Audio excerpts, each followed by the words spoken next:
Who will be the new hero? Who will be the new villain? And who will be the new GOAT? It's finally the best time of the JPL season, and this is the quarterfinals Leg 1 preview show. Yeah, people, welcome back to JPL Fan, and it's finally postseason, so you can hear my excitement because this is literally the best time of the JPL season. We're getting Leg 1s of the quarterfinals first this Thursday, and I'm here to break down the two matchups. Starting with the 6 p.m. kickoff between Tivoli Gardens and Montego Bay United. Speaking purely on tactics first, if you are used to a Jerome Wade team by now, you know that his team is usually full of athletes and runners. Now, last season, he deployed a lot of a running game where normally his team just keep on pressing through the entire match. But this season, there's been an evolution to that system where there's no more checks and balances in when they press and when they choose to stand behind the ball, as well as they were up to hold onto the ball much more when necessary and then pass it around until they find an opening. This is not to say they got rid of their running game, but they just simply choose to do it more in spurts. Of course, a large majority of the attack still run through the wings, and when all of that fails, they still have one of the best teams on set pieces. And I am not only just talking the Cavalier Fullers, direct free kicks, but with the likes of Barton Price and Keenan Simpson, there are dangerous outfits and corners as well. But their style and play, I always felt was best countered by what is usually deployed by Montego Bay United this season. Under Coach Zapata, this Montego Bay team does not waste time and likes to go direct and try to find the spaces in behind to launch their attacks. But since Coach Teagat Davis came into the picture, they have been a bit more balanced in how they approach this and when they decide to deploy it. You will see more of a build-up play from the back as they try to work up the midfield and up to their strikers, but that's not to say that they completely got rid of the direct play out of their system, as they would choose when the right moment to strike. You could argue that they rely heavily on their wing play as well. The only difference here, they deploy two center forwards who get licensed to roam from wing and into the middle. But is this style of play good enough though to get them to the league title? Well, that remains to be seen. Okay, let's move on to key players to watch on both teams. I'm going to start with Tivoli Gardens. Of course, you cannot talk Tivoli without talking Fuller. The man has simply had a breakthrough season, and he is simply a man that is hard to stop when he's coming at defenders on the wing, and it's also dangerous to stop him and draw fouls outside the box because he's also a marksman and no free kicks. So of course, he's simply one to watch. The other player we just simply have to look at is Barton Price. The defender has really come into his own this season, and I'm not just talking on the defensive side of things, but in terms of attacking as well. He has 5 goals from set pieces alone in that box, and he showed that he's a dangerous weapon in the air. The final player to keep a watch for is Nicholas Clark. Towards the end of the season, he won the starting position from Diego Hatton, and while he has been impressive with some great stops, it remains to be seen how he will handle a pressurized environment like the playoffs. Alright, let's move on to Montego Bay, and we have to start up top with Chanel Thomas. He has not been quite the same since returning from that nasty injury he picked up a couple months ago, but he simply offers something technically unique to him that the other strikers Mobile's weaponry simply lack. If they can get him back to his best, that just makes Mobile's attack even more lethal. The other player who I have to mention is Lucas Lima. The Brazilian has been by far one of the best defensive midfielders in this season, and he's simply just a monster covering up the ground in that midfield. But he has also been very well in terms of playing box to box when necessary. He has improved when he comes in the attacking third, and his passing has also moved up a notch since last season. So he will definitely be a dangerous act in that midfield. The last person we have to shout out, of course, is Josiah Trimingham, who has been a rock in that centre-back defense. Regardless who he's partnered with in that centre-back pairing, he has been stellar in terms of stuffing up anything early or on the ground. He will also be key if Mobe want to get past Tivoli in these quarterfinals. Alright, let's look back at the season series between these two teams. Of course, they played 3 matches, and Mobe took the series with 2 victories and 1 loss. But that final loss was a crucial one as it knocked them out of the top 2 and brought Tivoli in the 6th place only a couple of days ago. They must be happy that they'll be playing at Sabina this time. Alright, time for predictions now.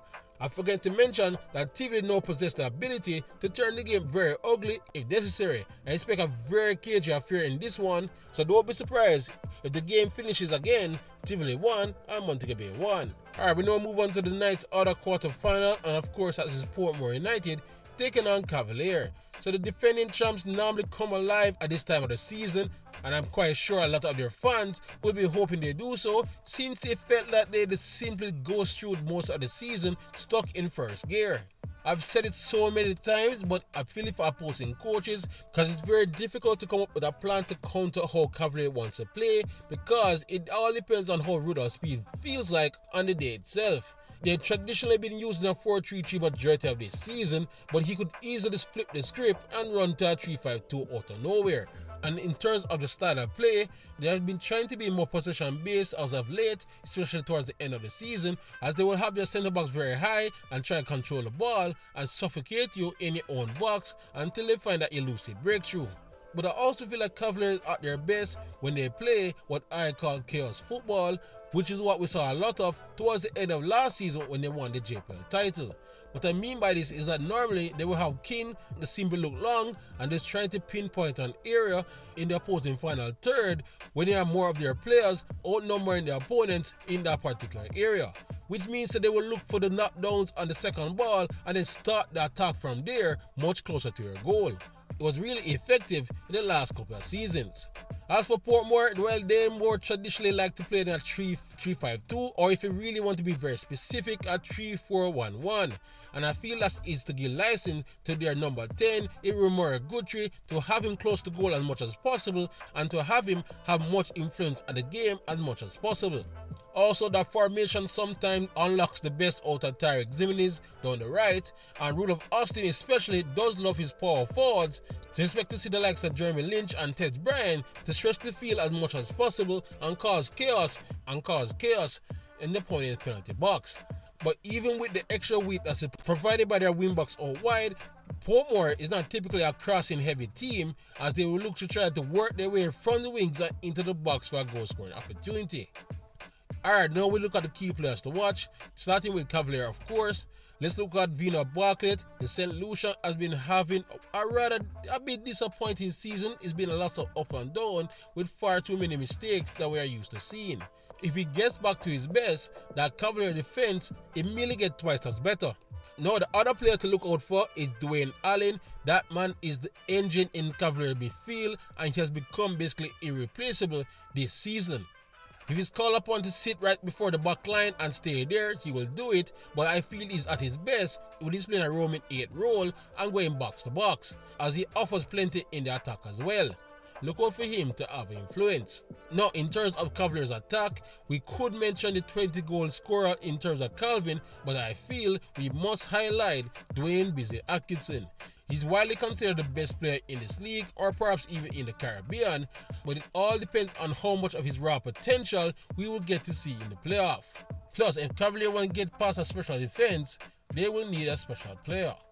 In terms of Portmore, I mentioned him a couple times, but I have to talk about Tyreek Jimenez. He's a key player for them down the right hand side, regardless if he's playing right wing back or joining the attack as a second forward. His qualities on the field will be key if they have any chance to beating Cavalier. The other player I want to talk about, I also mentioned before, was Romario Guthrie. I'm a bit disappointed in how his season turned out. I felt that he started the season great, but faded away as the season went on. But this is his big chance to immediately become a Portmore hero if he lives up to the qualities we all know he has. The other major player I want to talk about for Portmore is Stephen Young. It's amazing that despite his great season he had last year, that he again felt like he was a bit underrated in this season as well. Portmore has one of the best defensive records in the league, and Stephen Young again was a key figure in that defensive lineup. Alright, before we wrap up, I just want to remind you of the season record between these two teams, and Cavalier is actually unbeaten in these season meetings. They won first, of course, back in September 2-1 before walking into Fernita Park and getting a 1-1 draw. Then just recently, they beat Portmore again by a single goal to nil. Alright, time for the predictions. Cavalier is generally a team that likes to take things slow and make things difficult for their opponents in leg 1 before trying to explode at them in leg 2. I don't see that changing this time around, and with Portmore struggling to score, I expect a very close game Probably won't be the most entertaining one, but I expect Cavalier to walk out with a first leg victory 1-0. But alright folks, that's all I got for the quarterfinals leg 1 preview show. Thank you all for watching, and please like, subscribe and share as we look to keep it up to date on all things in the JPL leading up to the final in a couple of weeks. Otherwise, with great JPL content, you're already at the right place. JPL fan. YouTube, big up yourself.